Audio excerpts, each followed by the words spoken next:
Hello food lovers, ಸಖತ್ ಟೇಸ್ಟಿಯಾಗಿರುವ tomato ಕರಿನ ತುಂಬ ಸಿಂಪಲ್ ಮೆಥಡಲ್ಲಿ ಹೇಗೆ ಮಾಡೋದು ಅಂತ ನಾನಿವತ್ತು ನಿಮಗೆ ತೋರಿಸ್ಕೊಡ್ತೀನಿ. ನಿಮಗೂ ಇದೇ ಥರ ಒಳ್ಳೆ ರೆಸಿಪಿ ಬೇಕು ಅಂದರೆ ನಮ್ಮ ವಿಡಿಯೋನ ಕೊನೆ ತನಕ ನೋಡಿ ನೀವು ಟ್ರೈ ಮಾಡಿ.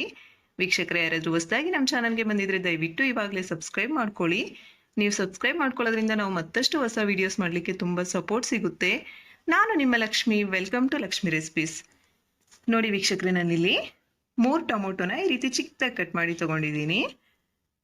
2 ಈರುಳ್ಳಿನ ಈ ರೀತಿ ಕಟ್ ಮಾಡಿ ತಗೊಂಡಿದ್ದೀನಿ. ಸ್ವಲ್ಪ ಕೊತ್ತಂಬರಿ ಸೊಪ್ಪು, 1 ಹಸಿಮೆಣಸಿನ್ಕಾಯಿನ ಈ ರೀತಿ ಕಟ್ ಮಾಡಿ ತಗೊಂಡಿದ್ದೀನಿ. 1 ಗಡ್ಡೆ ಬೆಳ್ಳುಳ್ಳಿನ ಈ ರೀತಿ ಸಿಪ್ಪೆ ತೆಗೆದು ಜಜ್ಜಿ ತಗೊಂಡಿದ್ದೀನಿ. ಅರ್ಧ ಟೇಬಲ್ ಸ್ಪೂನ್ ಸಾಸಿವೆ, ಅರ್ಧ ಟೇಬಲ್ ಸ್ಪೂನ್ ಜೀರಿಗೆ, ಸ್ವಲ್ಪ ಕರಿಬೇವಿನ ಸೊಪ್ಪು,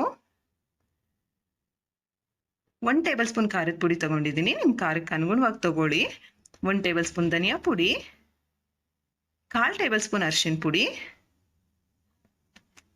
4 ರಿಂದ 5 ಟೇಬಲ್ ಸ್ಪೂನ್ ಎಣ್ಣೆ, ರುಚಿಗೆ ತಕ್ಕಷ್ಟು ಉಪ್ಪು.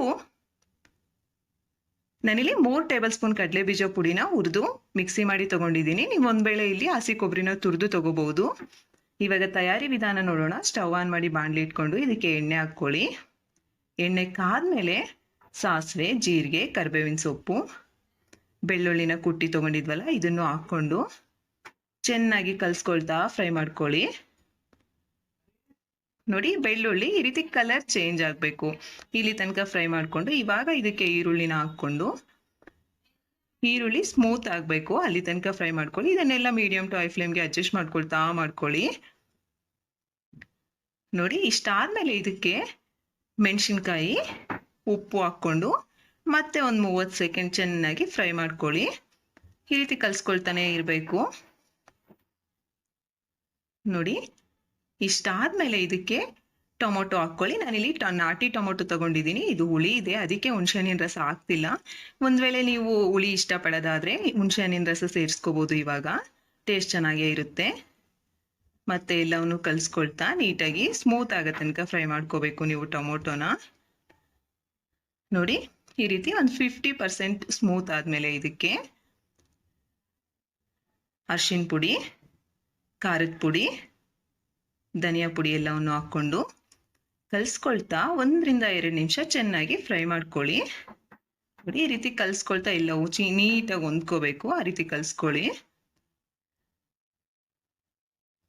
ಟೇಸ್ಟ್ ಅಂತೂ ತುಂಬ ಚೆನ್ನಾಗಿರುತ್ತೆ ರೀ. ಇದು ಮುದ್ದೆ, ಚಪಾತಿ, ಅನ್ನ, ರೋಟಿ ಎಲ್ಲದಕ್ಕೂ ಸಖತ್ತಾಗಿರುತ್ತೆ. ಮಧ್ಯದಲ್ಲಿ ಒಂದ್ಸಲ ಉಪ್ಪು ಚೆಕ್ ಮಾಡ್ಕೊಳ್ಳಿ. ನಂಗೆ ಒಂದು ಸ್ವಲ್ಪ ಉಪ್ಪು ಕಡಿಮೆ ಬಂದಿತ್ತು, ಅದಕ್ಕೆ ಇಲ್ಲಿ ಉಪ್ಪು ಹಾಕ್ಕೊಂಡೆ ನಾನು. ಮತ್ತೆ ಒಂದ್ಸಲ ನೀಟಾಗಿ ಕಲಿಸ್ಕೊಂಡು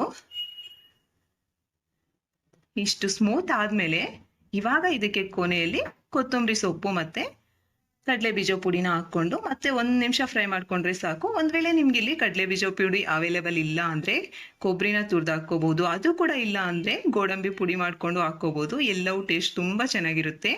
ನಿಮ್ಮ ಅನುಕೂಲಕ್ಕೆ ಮಾಡ್ಕೊಳ್ಳಿ. 1 ನಿಮಿಷ ಆದಮೇಲೆ ಸ್ಟವ್ ಆಫ್ ಮಾಡಿಕೊಂಡು ಸರ್ವ್ ಮಾಡ್ಕೊಳ್ಳೋದಷ್ಟೇ. ಟೇಸ್ಟ್ ಅಂತೂ ಸಖತ್ತಾಗಿರುತ್ತೆ. ವಿಡಿಯೋ ಇಷ್ಟ ಆಗಿದ್ರೆ ಲೈಕ್ ಮಾಡಿ, ಕಾಮೆಂಟ್ ಮಾಡಿ, ಸಬ್ಸ್ಕ್ರೈಬ್ ಮಾಡ್ಕೊಳ್ಳೋದು ಮಾತ್ರ ಮರ್ತೋಗ್ಬೇಡಿ. Thank you for watching.